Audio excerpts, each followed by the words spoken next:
right, back of the pack ultra guy. We are back this week with Anthony El Shamsi. Um, admittedly love to stalk the ultra sign up page for who took the DFL because they have some of the coolest stories. So that's actually how I found Anthony, and I'm just so glad that he was kind enough to jump on. And I just can't wait to dig into more of his story and have him share that with you. But without further ado, Anthony, would you mind just kind of introducing yourself, where you grew up and how you found running? Yeah. So currently I'm living in Flagstaff, Arizona. I was born here, moved to Phoenix around 99, and then eventually came back in 2015 to actually go to school at a ripe age of 26 years old, 27. Nice. And I've been back ever since. Around that time, 2014, I found running from one of my buddies I did the Monster with. We have a horrible relationship of I'll do it if you do it. Fine, right? Oh, those are the healthiest in my opinion. At least now where we're at in life, I'll say. He gave me a pair of running shoes, and I do these like 2-mile loops in Tempe, Arizona. I used to live off of Mill and Alameda, and I do like these really what I consider now boring loops. And then I got out of running for a couple years. The biggest thing I did back in 2015 and 2016 was a Ragnar relay. And we did the 4-man, did that twice, the McDowell one there in Phoenix. And then it's been almost 3 or 4 years since I've been back into running and more into trail running. And I would say I'd have to thank some of the people at work who have done ultras that got me into that other mystical side of how far can you go?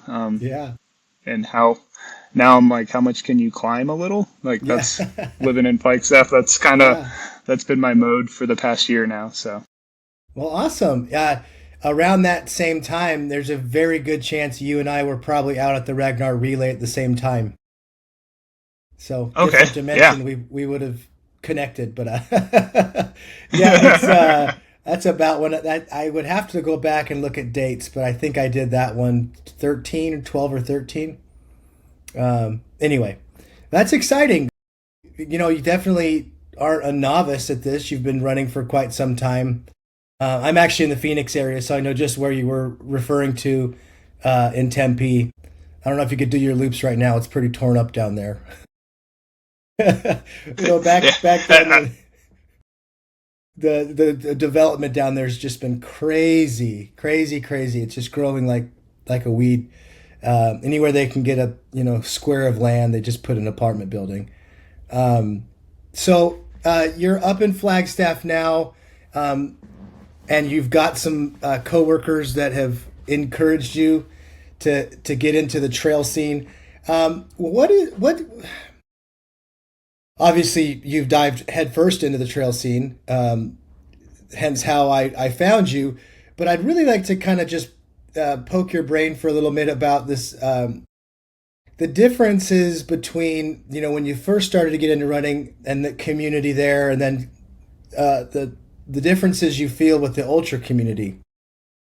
I always like to ask that because I think there's an interesting dynamic there as people who listen to this podcast. A lot of them are just getting into ultra and maybe haven't done their first one or haven't found members of the community yet. And so I always like to kind of ask people their feelings there and see what the difference was for you. Yeah. I'd say like the initial push into running for me was in 2015, and even like more later was like getting sober. And so it was about me. And then as I grew and wanted to do more, it was more about community. And it is amazing. I like to do a lot of runs on my own for my peace of mind and clarity, but it is super fun. I think I've developed over the past 3 years some of my best friendships with some people over running. I'm a horrible influence, so if you just want to not run far, don't hang out with me, because some of the people that we were like, let's do lunch runs, most of them in this year have done 50 milers. And so it is almost an addicting thing for the community because everyone's cheerful. You go out there, you're having fun. It doesn't matter how fast you go or how far. It's more of like just enjoying your time and stuff out there. I have gotten support from some really great people. And it's just a fun atmosphere. I want to say 3 years ago, my segue into ultras was crewing for a friend's wife at Black Canyon. And so just seeing how excited, the energy, the happiness from aid station to aid station and crewing spot, I'm like, dang, like I need to do this. And so that's when my buddy and I, Casey, signed up for Pine Trail 50K in Pine, Arizona. Mm-hmm. And we did that one. And so that was super fun too. I kind of enjoy the non-big ultras right now. Like I've done Pine, Man Against Horse is cool. Zane Gray's cool because they're still kind of low key. They're not super fancy. I would say the Mogollon Monster was my probably fanciest Aravaipa race I've ever done yet. So, but yeah, everyone's cheerful. Linking up with people to go for runs here in Flagstaff is pretty easy. And just super friendly out on the trails too. I've had some great conversations with people out there as well. Yeah, I like how you brought up Zane Gray. I think I've mentioned, or that's come up on the podcast like one other time. That's one I haven't done, admittedly. But, I mean, everyone I've talked to, that is a tough race. That's not like I'm going to go out and just be half trained. That's a really tough race. It's like it takes in a lot of the Mogollon Monster course along with the weather that time of year. You know, it can be a real bear. So hats off to you for that one. That's a tough one. Yeah, I had, I'd say, so not this year, but the year before, I had what I considered a DNF, but they let you finish the marathon for that one. I came in really trained, but I got sick 2 weeks before and the body wasn't there. But I think that cascaded me into signing up for the Monster and doing all those things. But it is not an easy course. And I jokingly say there's a trifecta of ultras in the Pine Payson area of a 50K, 50 miler, and 100 miler because they combine that beauty of the Mogollon Rim, really. In fact, the Pine Trail run that I did a couple years ago, you finish on the same path of the Monster. So it was like this beautiful symphony. You start on the last big climb on Zane Gray, and you finish on that last down, never-ending, rolling, obnoxious. You can see Pine in the distance, but you never get there. Yeah. But I would highly recommend Zane. It's really cool. It's fun because it's they're still using walkie-talkies. There's no real tracking. You get a really cool finisher medal that I actually work with one of the guys that makes them. He's a great he's a great craftsman. Who's another person that I met that does ultras who's super friendly, and we spend more time talking about running and other fun things than work most days. So, yeah. Well, that's a good way to pass the time. You get real lost when you find another ultra person out in the world, out in the wild, so to speak. I'm interested to look up that Pine run that you mentioned because I've never heard of it. That doesn't mean much because there's plenty of races I've never heard of before. But that is kind of cool. That idea of like a trifecta, combining all those together. What time of the year do they run the Pine? May. So you could do April, May, September. Yeah, you could do them all in 1 year. Ah, there you go. So yeah, because the Spartan races, obviously unrelated to ultras, they have a trifecta. So when you said that, I immediately thought of, kind of people making a thing about that. I had a buddy, what did he call it? He did the Monster, I think it was Man versus Horse, and then saddles on the same year. And he called it, what did he call it? Something hundreds of Arizona. It was very impressive. But yeah, so I like linking all these different races together that are all kind of close. I think that's a super cool idea. Um, and Aravaipa used to do something called the Whiskey Man. They don't do that anymore, but that was where they linked three races in Prescott. They were kind of back to back weekends. So you do the Whiskey Basin Ultra Marathon by Aravaipa, and then you would do a mountain bike race from Epic Rides. They did a Whiskey Off Road. You did the 50-miler, and then the next weekend after that, you did the Whiskey Row Marathon. And so I always thought that was cool how they went back to back to back. And not that these are the same in time frame, but it's cool that they link all those races together that are in that same area. Well, very cool. So obviously you had some sneak peek of the Monsters course before you actually went and did it, and for sure you're not going to be lacking for elevation and training in Flagstaff. Now, where I am in the Phoenix area, we have some big climbs for us, but nothing like Mount Eldon or some of the other peaks that you guys have out there. Did you do the race, the Monster, this last year with anybody, or did you have a crew? Or tell us more about the actual race. So I signed up with my buddy Casey. We didn't really stick together past that first climb. We had two different strategies going into it. And I had a crew. I had a great crew in Pacers. The crew was my mom, dad, Jorge, Nathan, and Derek. And so Jorge, Nathan, and Derek have all done ultras. And I actually haven't gotten to pace Derek yet. I've got to pace his wife for Coldwater 2 years ago. Can't remember. Pace Nathan for 40 miles in Tahoe 200. And then Nice. Jorge and I do a lot of training together. But besides that, yeah, the crew was essential. I've never had a crew. I've done a handful of 50 milers so far. Never really wanted a crew.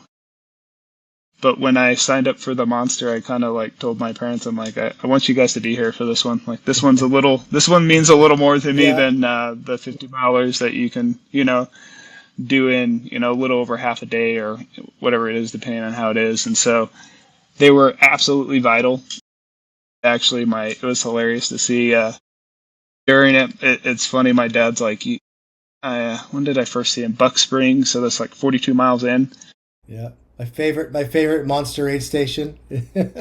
Yeah, well, or yeah, what were they calling it? Butt Springs, I think. Yeah. I think that's what they had there that year. Yeah, the But I was guys like, that I run don't. that are they're the Royal Order of the Desert Rats. Okay. Yeah, they're a group down here. They're all around South Mountain, and if you're not having fun with those guys, you need to check your pulse. They're a lot of fun, and I love crewing and pacing, and I've done that race. And anytime you go through Buck Springs, it's just they're so wild. It's so fun. Yeah, it was much needed. Because I think that was the nighttime. I just got a hot spot, and my dad was telling me I needed to eat more Whole Foods. But it's funny because he did marathons, and so slightly different. But it was cool to see him learn more about how things have changed and how fueling for me works compared to how he imagined it. Hmm. But yeah, that was a good aid station. I think actually that was the second time I saw them. Um, but yeah, we did some taping there, which was I've never really had to tape my feet. I usually have pretty good feet. Nothing bad happened in this 100 miler, honestly. I think a total of 3 blisters. That's not Which bad. no, and it was on the sides of my big toes, so it was just running Mm, rubbing. yeah. And with, as you know, pacing the Monster, there is not very kind technical terrain. So No, no, no, no. like up or down, your foot is moving back and forth and side to side, and so yeah, the crew was great. It was cool to have them there. The pacing was more fun. I did have a pacer for Zane Gray, my buddy Creedy, who just kicked butt at Sky Peaks up here in Flagstaff.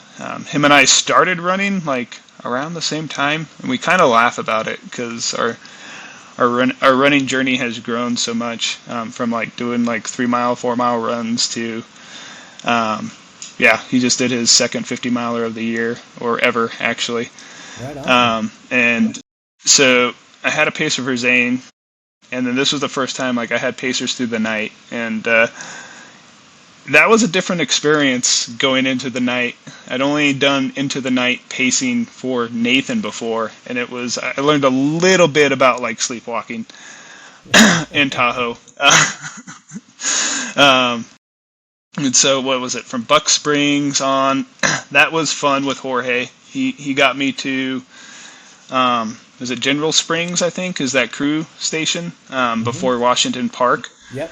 And we were flying. I was still kind of alive and awake then. And what was funny is that aid station in between Buck Springs and General Springs, there was a man against horse like banner there. And so we were like kind of laughing because one of the gals there had the shirt on, and it was a good time. And so from there I took a 20-minute nap, and then I went into the longest pacing section with Derek. And that was fun. I have a great photo of me like sleeping on the trail after taking a 20-minute nap. The method I learned was like go until I was falling asleep and then take like a 2 or 3 minute nap and keep going. And so that section seems more like a blur going into the night now that I think about it. Because I'm trying to think. You go Washington Park, I think, to Geronimo is the next one. Mm-hmm. And so we hit Geronimo right when the sun was coming up. It was great. I planned extremely poorly. I put on like an Under Armour layer shirt to like for the night cold, but I didn't pack anything for when the sun came out. So I did go shirtless until I saw my crew, and I applied sunscreen except for my lower back. So it was a very interesting sunburn mark that I had. It didn't hurt. It just looked funny. Like on my lower back where my vest was, there was this cool sunburn mark. But temporary tattoo. Let's see. Yeah, exactly. Temporary tattoo there. Yeah. So, yeah, from Geronimo, that's when it started getting hot, and I hadn't done the last 2 climbs yet. So I think it was the climb up Donahue that we're climbing it, and my pacer Derek was like, "This kind of sucks with fresh legs," and we had just ran out of water. I was down to a few gels. Yeah, we ran out of water, and it was like the sun was just like hitting us pretty hard. And we get to the top of that climb. And have you done that section of the course? Mm-hmm. Yeah, I did the Monster 2020. So you know how it is. You get done with the climb, but there's still that like obnoxious like, and it's not a nice trail. Like no. There's big rocks, and so I think that was close to 80 miles, which the furthest I'd ever gone before was like 50-something. And so completely uncharted territory. Exactly where I want to be, though. Like, that was really cool. But I remember getting done with the climb and getting there and realizing that it wasn't going to be easy to get to the aid station. And so I found a really nice log and sat there for a few minutes with Derek and was like, I don't think I've ever been this mentally or physically broken.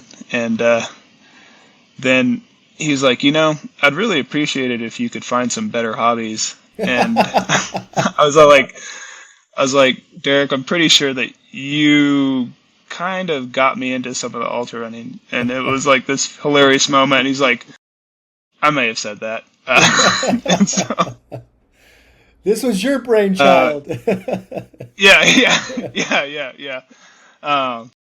Well, yeah. And funny enough, him and I are looking at doing the Bear 100, but I can chat about that later. And yeah, excited for it's a lottery now, which is slightly obnoxious, but we'll see how it goes. From that, we hit the Donahue aid station, And by this time, I started resting more at the aid stations. I was really adamant about not resting much while on the trail. I definitely had slowed down quite a bit. And then we did that.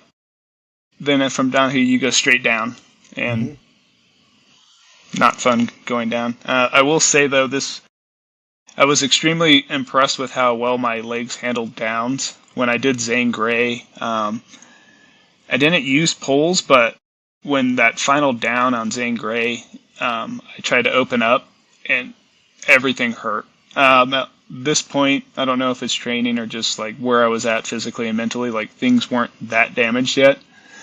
And so you're like going down, it's fun switchbacks-ish, and then you do this last really fun climb towards that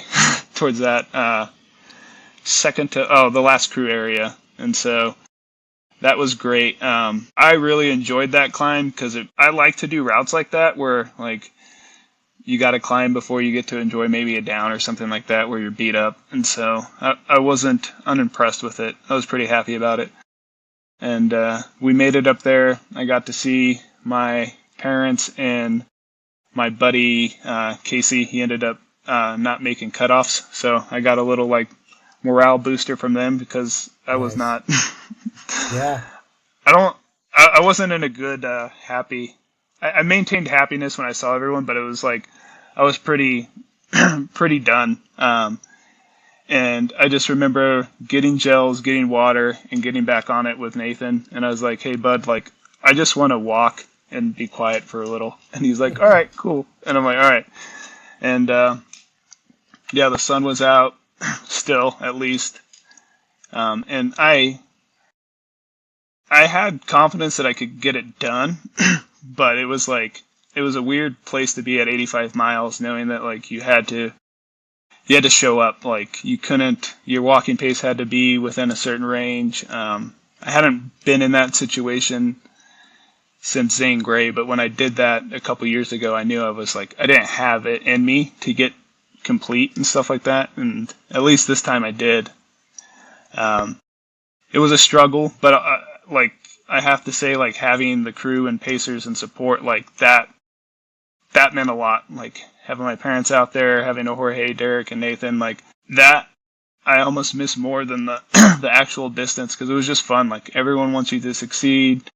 Things suck, but you're laughing. And the great thing is like Derek and Nathan had already gone through like 100-milers and the suck of it all. So like I think, what did Derek say when Derek's a Marine? So he's like, "Hey, I don't plan on being fully nice to you if you want to quit." But I'm like, "Dude, I don't want you to be nice. Like I'm not signing up. Like I want you to help me get through the finish line." And so yeah, that was I enjoy that type of push usually when going through some things that suck like that. Yeah, so Nathan and I hammered it out. I don't even think I got water on that last aid station because I was just like so zoned into it. And that last aid station is the last aid station of the Pine Trail race. Oh, okay. And so it was, and so from there on, I knew the course pretty much. Nice. The road, I remember that down sucking a lot worse when I did it on the 50K, like just like not being able to get a stride and stuff like that. But I'll say like I remember doing that 50K and realizing that my technical downs was very weak. And I've since, as you know, we have like Humphreys Peak here, we have Eldon. There's no shortage of like trails for me to learn on. And so that down was nice, and they've actually done a lot of trail work since then in that area, which was cool. Because I think 2021-ish, maybe 22 is when I did that. 2022 is when I did that 50K. So they've done a lot of cool trail work, and there's like a whole road down there that I never remember seeing. So, and then of course, as you know, like, you have like a little climb. It looks like a blimp on the elevation map, but you definitely climb, and then there's just rollers going through. that never end. And yeah, they never end. And I was trying to do like a very accurate setting with my watch, and it ended up dying before I hit that last trailhead. And so, I at least my phone had juice, so I could at least tell how much time I had. And so I eventually, started jogging again, towards once I kind of felt comfortable or knew that I needed to kind of crunch down, and came to that last trailhead aid station with water and got to see the whole crew again. And my dad actually did the last mile and a half with me. Oh, that's awesome. Which was, yeah, that was really cool. Like that's another thing I was like, I'm not like, I have to get to that point, and like I'm finishing with my dad across the finish line. And so, yeah, we hit the trailhead. Everything was hurting, like lifting my legs, the tendons. Like I know that like every step you're taking is pain, but it was cool to figure out a way to just move forward and ignore it and get to that point to where like quite a few people were like following me on the thing, and they're like, we don't know if he's gonna make it. And then all of a sudden it's like I picked it up and finished it. There was a dad and son that were behind me and ended up passing right when you go under that tunnel, under the 87, I think it is. I can't remember. And they were singing Country Roads by John Denver. And as they went by, yeah. And Nathan and I have this coworker that hate that song. And so I actually asked him, I'm like, hey guys, I'm like, can you stop and redo it? Like, I need a video. Nathan and I were going to do this video while running and send it to our buddy Justin. And it so happened that these guys just were singing it for us, so we never had to do the video. It was just awesome, like that whole last part of it, with my dad, and then picking it up on the road. Like once you hit the road, like spirits lifted, nothing hurt, and then just kind of I tried to like pick it up towards the end, and it was fun to see my dad stretch his legs again like that. Finishing crossing the finish line as I didn't even know what is it, DFL? Mm-hmm. I had no idea what that was until I finished, and Nathan was like, dude, you got DFL. I was like, what is that? And then he told me, and I was like, oh, nice, cool. Listen, I've talked about this plenty of times in the podcast, but it's a badge of honor because everybody knows that you put out the most effort and time and just focus and just heads down, and just everybody has a ton of respect. Coming outside of the sport you're like, yeah, last place, is that really a big deal? It's like, no, I don't know why, but it is a really big deal. And the more I've thought about it, I've kind of figured it's just that everyone has that respect that, hey, this guy stuck it out. I talked to one of my last guests. He used to work at the Chicago Marathon before he got into ultra. He would build all the different sets. Anyway, and he says his favorite thing was watching the people come through the finish line as they were taking it down. Right at the end, these people who have just struggled. He said he saw plenty of people break course records over the years, come through the finish, obviously first place, they're breaking the course record. But he said that was cool, but watching that lady or that guy who had coming across the finish line, because the guy who took first place, the gal who took first place, they knew they were going to finish. But the people who came in last, the DFL, they didn't know that they were going to finish. They'd never done it before, or they were struggling with something. In their mind, they didn't know they were going to finish, and that was really impressive to him. And I've never heard it said like that, but I'm going to kind of steal it because I think that's perfect. When I did the Monster and I crossed the finish line, I didn't know I was going to finish. I was chasing cutoffs. I came in 30 minutes before the cutoff, and I missed DFL by like 2 people, but you always have something else to strive for. I can do it some other time. But when he said that, it made a lot of sense. That's special because those people, us, we didn't know that we were going to do it. Like, you obviously, like, I'm going to finish, but you've never done it before. So I think it's a really special thing. The golden hour in ultra is just so cool to watch. I just love everything about it. So obviously you finished. Did they give out the DFL award, the actual award? No. No, The no. year that I did it, they gave the guy a book. It was like a Sasquatch book. Because the Cool. monster, Heck yeah. the Bigfoot, Yeah. Yeah. Yeah. Anyway, that's cool. So one thing I did, you talked about it right before you got into the monster, but one of the recurring themes with some of my guests is sobriety and running.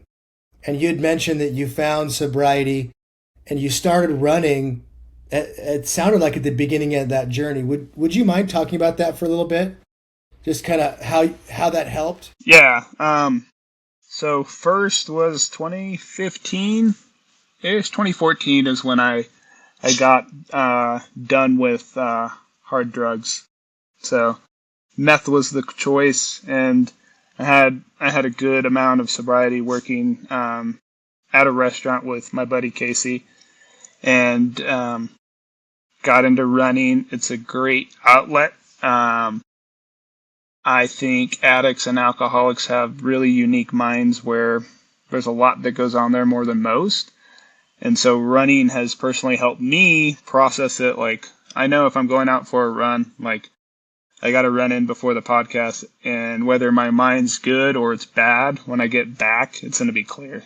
And you sort out a lot of things. Like, I listen to music, but there's a lot going on out there. And so it gave me, it's always given me something to have an outlet, a healthier outlet, I would say. I go to AA now. So 2021 was when I got sober from alcohol.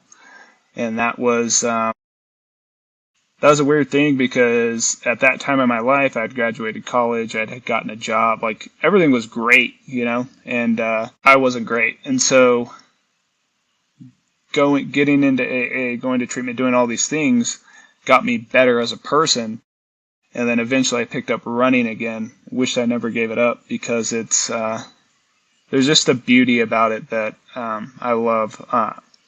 The clarity of mind, the way you can set goals. Like, I know that I truly enjoy my job. I love striving at it, but there's another itch that I get from doing running and setting harder goals or trying to push my body physically, that it's a mental demand as well. Like, when I think of what you were talking about, how the DFL, you don't know you're going to finish. I also think about every DFL chose not to quit.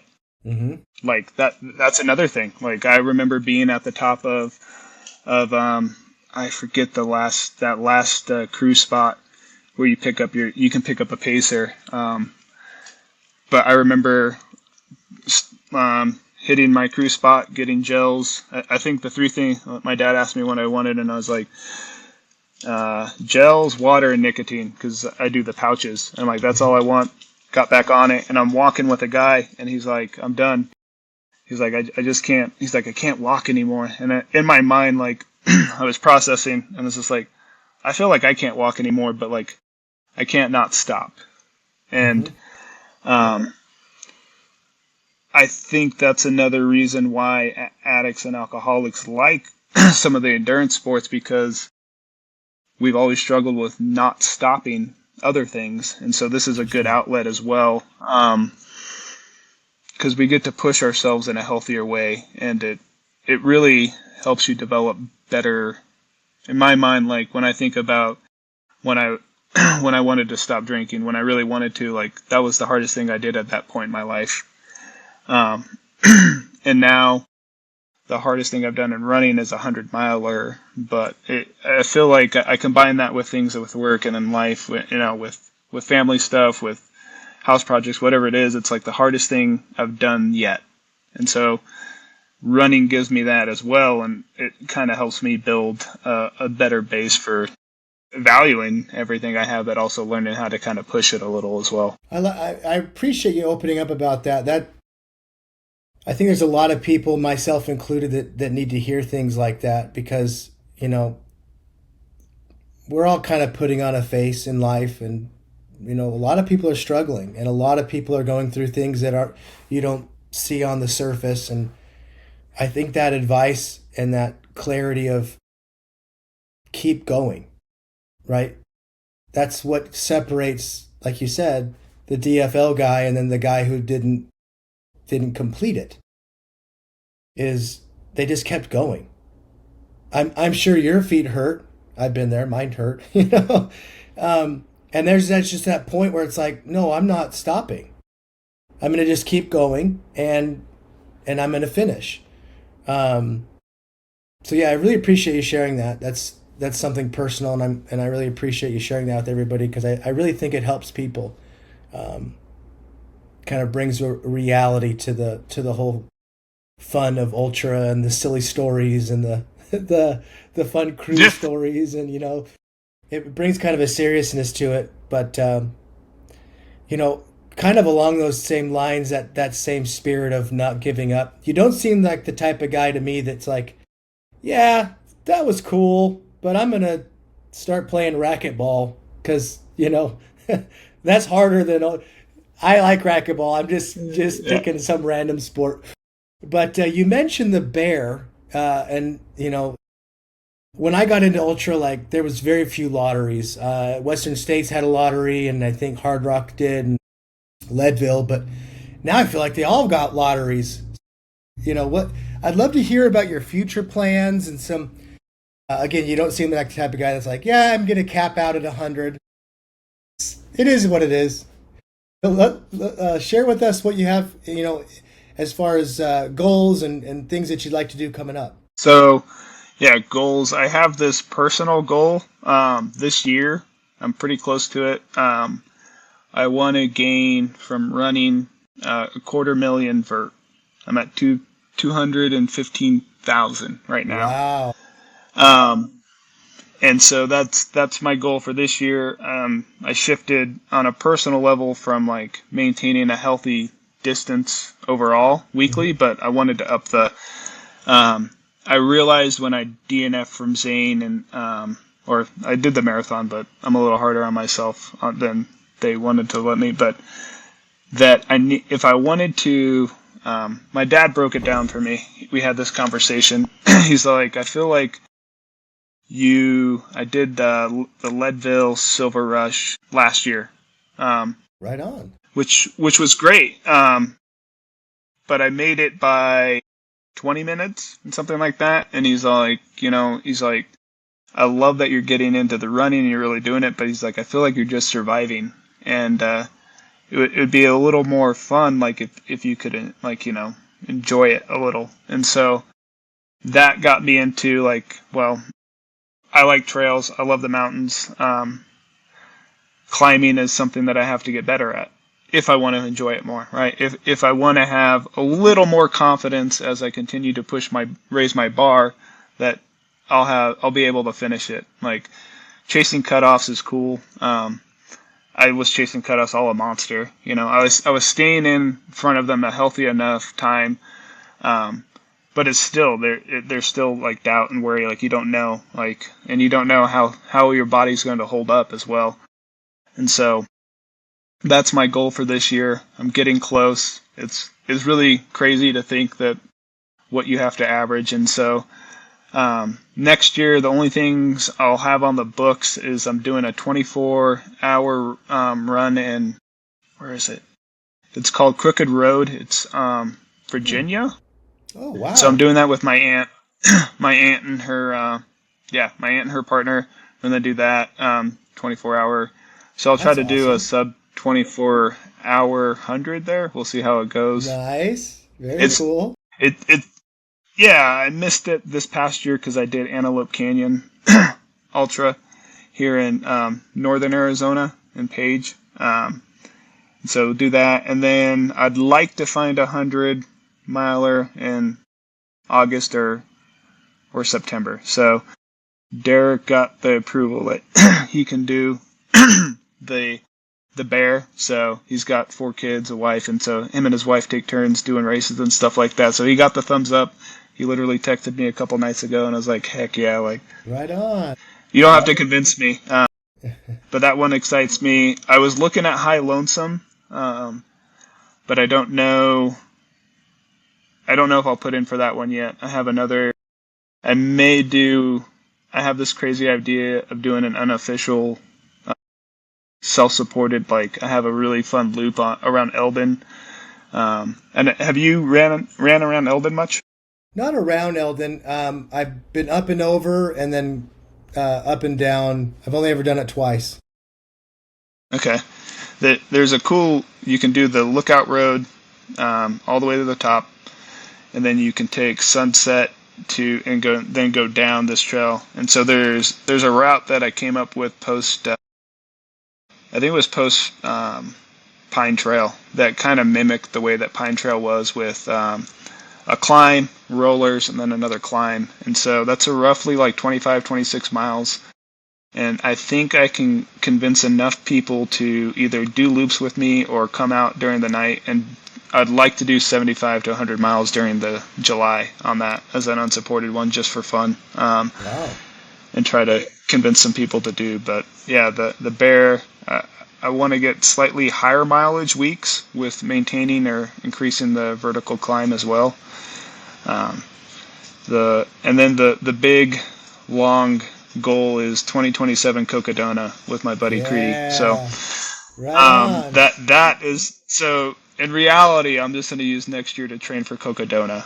That's really it. I've gotten to pace one of my favorite people from work, Bree, on Cocodona twice, and to me it's like this beautiful way of going from Phoenix to Flagstaff.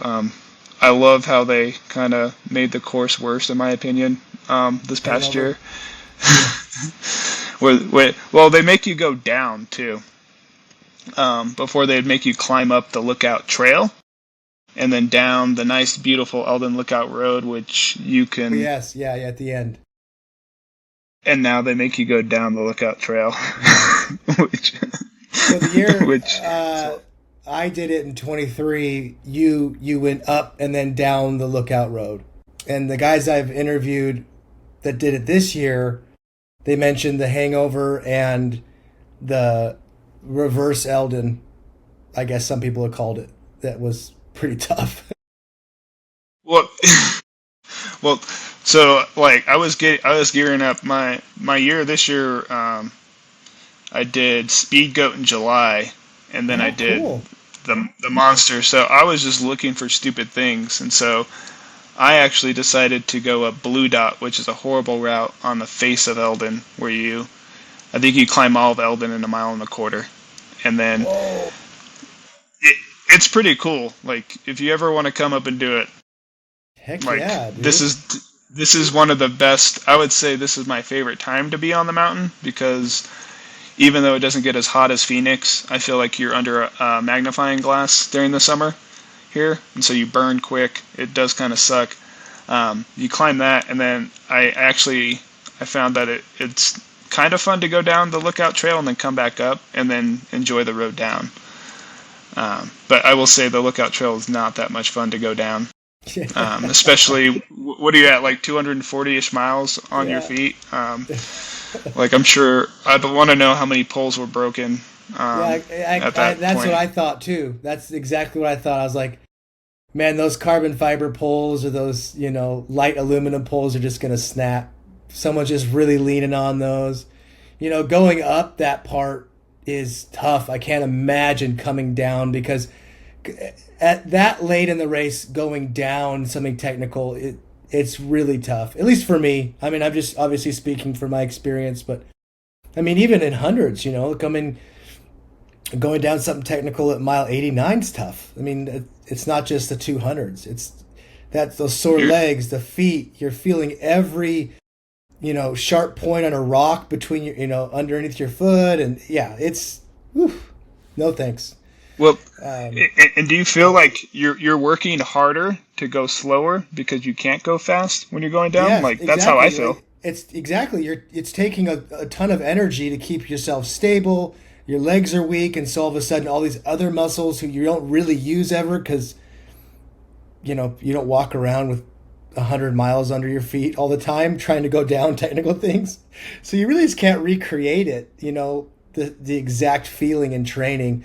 But yeah, absolutely, it's tough. And I think that also goes for other things that are hard to recreate in training that you can't really, you know. I noticed, like my running, the pose that I was running in, it was like off, and it's like, oh well, all your muscles that you've been working out in that pose, they're all shot. You're trying to keep it together, and other muscles are being strained. Your tendons are being strained in ways that that they have been in training, because you can't obviously replicate 100 miles under your feet and still trying to keep moving. Anyway, that's exciting. I love hearing people's big goals. Cocodona is amazing. Obviously in Flax, you're in the Mecca. It's like you know that, right? You see it every year. It's just such a special thing. And so, it sounds like you've got a great crew and pacers, but I love any excuse to hang out at Cocodona Week. So if you need somebody, you just give me a shout. I'll be there. I love Cocodona Week. Mike Work's always like, what do you always, the first week of May, what do you always have going on? He's like, don't worry about it. Yeah. There is something about it too. Did you happen to watch the documentary they did on it? Mm-hmm. Yep. Yeah, it was awesome. The chase. That was it was amazing. Yeah, there's something about that race in particular, and I don't know if it's a little sentimental because I've spent both time in Phoenix. Growing up, my grandma lived in Prescott. She still lives there, so like that just whole route of going through. Getting to Flagstaff, Sedona, like it's just like a part of like my life. And so to do it on your own 2 feet, people think you're crazy, but I mean, maybe that's why you and I get along, but like right. It's cool. And I like the story behind it. Like I enjoy people that are like, we should do this way, or like, why don't we try something really hard that kind of sounds stupid and see how we can accomplish it. Like, yeah. Yeah, I mean, Cocodona is so, the way that Aravaipa has got it out there on the live stream. I'm kind of being a broken record. We've talked about this on the podcast. I hear from people who like have nothing to do with running. They'll like send me like a Instagram post. They're like, dude, do you know what about this? This is crazy. And it's like, yeah, it is crazy. I know, it's wild, right? But they have such a huge reach with the way that they do the live stream, and they just bring this spirit of ultra, the adventure of Cocodona, and this love of ultra marathon. It just permeates that week. I don't know what magic sauce Jamil and Aravaipa's worked up, but man, it's just so special. And I've talked to multiple people that, one of my guests, Dakota, he also is in Flagstaff, and he just, kind of lives down there by the hospital, and was like, not even really into ultra, and was like, I'm going to do it. It because it's like this spirit that just goes out, and everyone's like, everyone catches that bug. It's just a really cool thing. I don't want to sit and, beat the drum over and over again, but it's a really special time, that first week in May, at least on my calendar. Yeah. No, it is. And it's a temperamental one. I mean, this year I crewed, paced a little. It sucked. Yeah, this year was a crazy one. From Fane Ranch to the top of Mingus, I forget what they call it, which it was super cold, and we had made it there at a point to where it was warm enough that it didn't suck, but we stayed there because the runner was resting and stuff like that, and to see those people come in, like, I learned immediately, like, I had waterproof pants with me, and I had a bunch of changes of clothes for the monster, because I'm like, I'm not going that far, but like, if it gets that bad, like, I saw how cold people were, like what it did to their body.